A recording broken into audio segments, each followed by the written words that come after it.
Welcome back. We're talking about the planned ceasefire in Syria. Joining us from London is journalist and documentary filmmaker Roshan Mohammed Saleh. Here with us in Washington is Omar Hosseino. He's the Director of Public Relations and Outreach at the Syrian American Council. And also joining us from London is Syrian political commentator Amar Wakaf. He's the Director of Gnosos, focusing on Syria and the Middle East. Thanks to all of you for joining us. Amar Wakaf in London, let me start with you.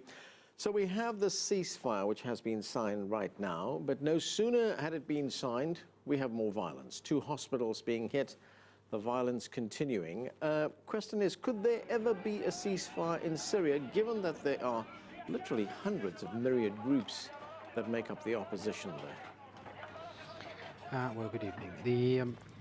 I don't think they spoke specifically about ceasefire, but probably cessation of hostilities. I think what they had in mind was to open the door for some local reconciliations, perhaps, style sort of ceasefires. But on a national scale, the problem we have is that the Jabhat al-Nusra, for example, Al-Qaeda branch in Syria, is so entangled with other militant groups that it's going to be very hard for them, for those other groups, to accept any cessation of hostilities. I think one big indication was that when the Munich Declaration was announced, the Syrian opposition, the Riyadh Conference opposition, immediately went to refuse this particular agreement.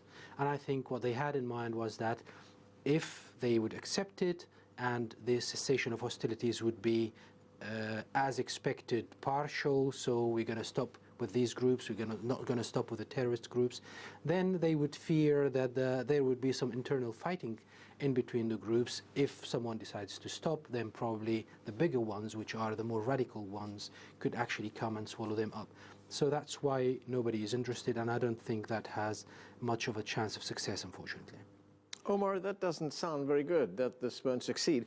What is your understanding of this agreement? I mean, here we have, let's say, Russia, one party to this agreement. Ceasefire is signed, but Russian bombing continues. Definitely, you know, the unfortunate thing is that most of the time we have these ceasefire agreements or these political talks, we actually see an escalation in the violence. And this is the second time that that has happened. So after the Geneva talks began, and the talks began and the opposition was speaking with the UN Special Envoy, we saw the largest number of Russian bombings happen in Aleppo that basically ever happened in this conflict. The Russians escalated the strikes. Today, you know, after the Russians and the United States agreed upon a cessation of hostilities, like Ammar said, not a ceasefire, but a cessation of hostilities, we saw Russian airstrikes target a hospital for Doctors Without Borders. This is something Doctors Without Borders just came out and said this morning. So unfortunately, we're seeing an escalation in violence. And the same thing happened in the past Geneva process, where the process began, but the amount of fighting we saw on the ground, especially from the regime side, exceptionally escalated. The amount of killing escalated, the amount of refugees escalated. You know, just when these parties came to talk, we saw 70,000 refugees leave the country from Aleppo due to the Russian bombing. And the reason why is because no ceasefire can exist without the proper leverage, and the United States needs to take the proper leverage to get the sides to the table and to get an actual ceasefire in place, because that's the most important thing, is to first get a ceasefire in place if there's ever going to be a political solution. The longer this conflict goes on, the stronger the radicals and the terrorist groups on all sides become. Oh, it needs to be enforced, right?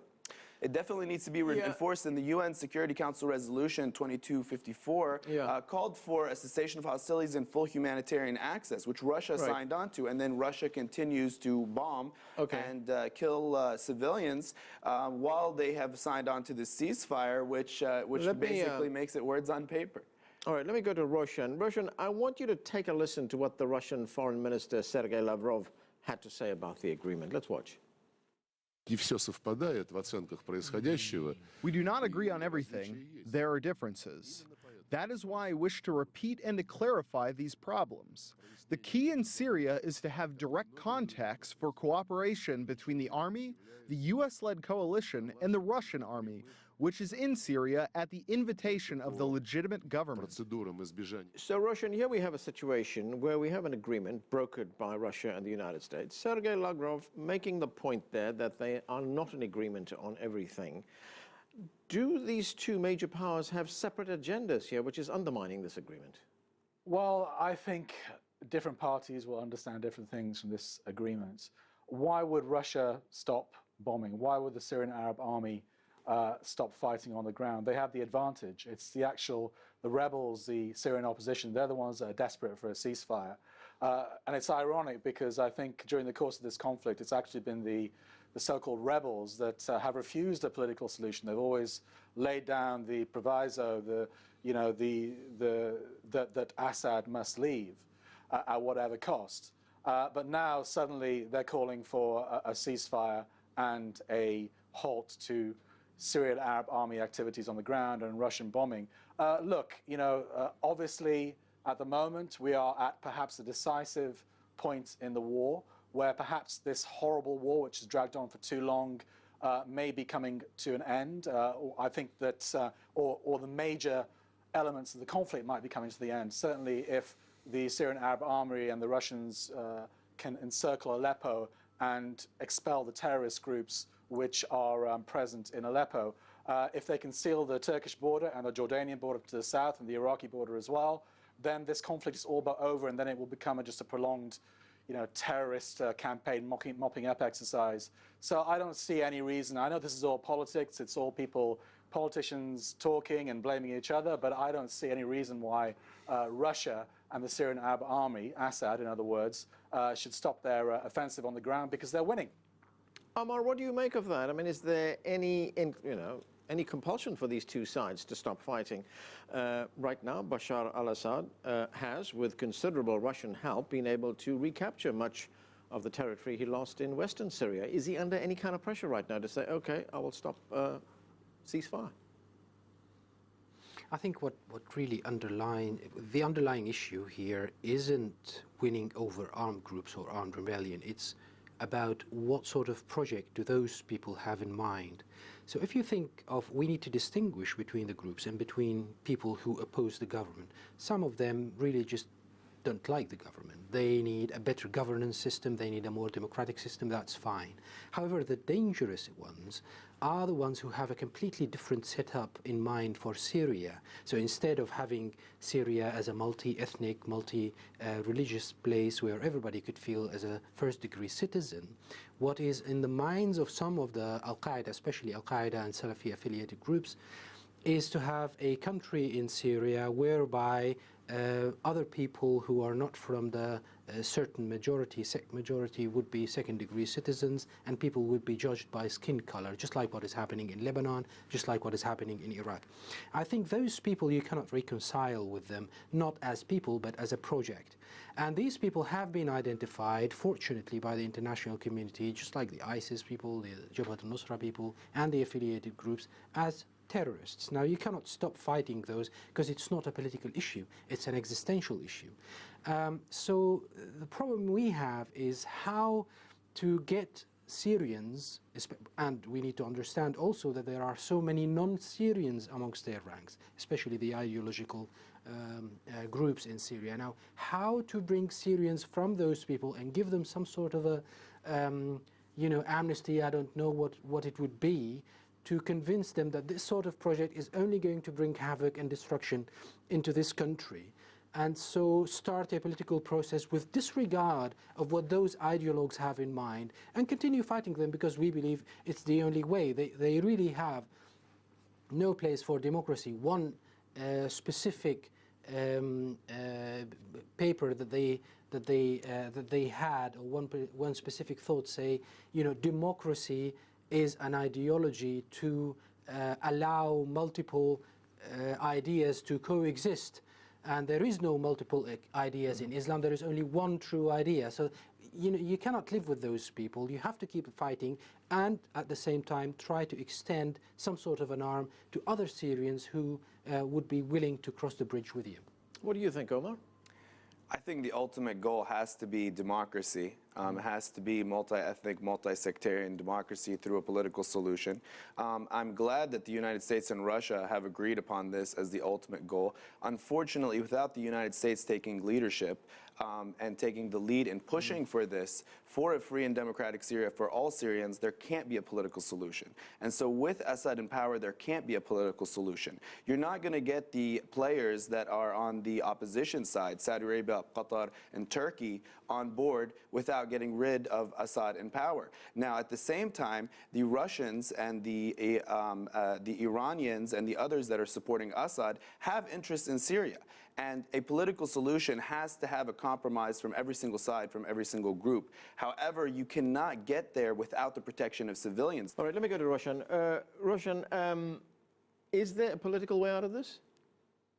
Well, your guest in Washington there seems to paint the Syrian opposition, the rebels, as kind of the military arm of Amnesty International or something. I mean, this is crazy. I mean, the Syrian opposition is dominated by the most extreme jihadi groups like Jabhat al-Nusra, which is Al-Qaeda, the guys that blew up the Twin Towers, the guys that attacked London, the guys that attacked Madrid, and ISIS, we know about them, and very conservative Salafi Takfiri groups like Ahrar al-Sham. These are I mean, show me a moderate rebel in Syria. I mean, this whole notion is crazy. The so-called Syrian revolution is a terrorist revolution. This is the fact. And your guest also says that Iran is sponsoring terrorism. That might you know, kind of play well with an American audience, but the fact is that Saudi Arabia, Qatar, and Turkey have been letting terrorists, you know, cross their borders, fund them, arm them. They have created this terrorist revolution. So, you know, I think your guest there in Washington, his words are ironic. However, I would say that despite everything that I've just said, I do believe that I've always said that a political solution is the way out of this. I think that I do believe that Assad is winning at the moment and he has the upper hand, but I don't believe he can attain a complete victory, not with the West, Saudi Arabia, Qatar, and Turkey sponsoring the terrorists in Syria. So I think that you know, some kind of messy political deal has to come about, perhaps with Assad retaining Damascus, perhaps Aleppo, perhaps Latakia, and Turkey and Saudi Arabia getting some influence in the north. This has become an internationalized conflict. There are so many parts, unfortunately it's out of the hands of the Syrians themselves now. I hate to say that, but that's the truth. And I think everyone has to get their piece of the pie before this horrible conflict can come to an end. Let me go to Amar in London for a final word on this. Amar, what is going to work here? What kind of what needs to happen right now to push this process forward? I mean, and do you agree with what Roshan was saying, that it might have to be some kind of partition of Syria where different people, different powers have control over different parts of the country? Well, what we know for sure is that the central government in Damascus is having none of that. They are now having this not very announced push deep into ISIS territory towards Raqqa, and the Raqqa province, we need to understand, is the only province that is completely out of the control of the government in Damascus. So in a sense, they're saying, you know, we have the sovereignty, we consider ourselves sovereign over the entire Syrian plateau, and that's the way they're heading. You cannot divide Syria unless you do that along ethnic lines, and that's not going to solve any problem. That's going to agitate also or create all sorts of problems.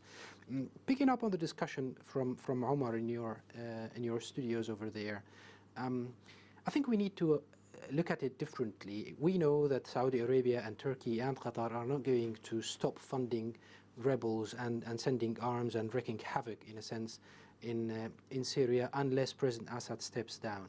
However, there are quite a few Syrians, let us say enough Syrians, who believe President Assad and his government is their best option in order to fight off or fend off certain threats, some of them existential, some of them economic, and so on.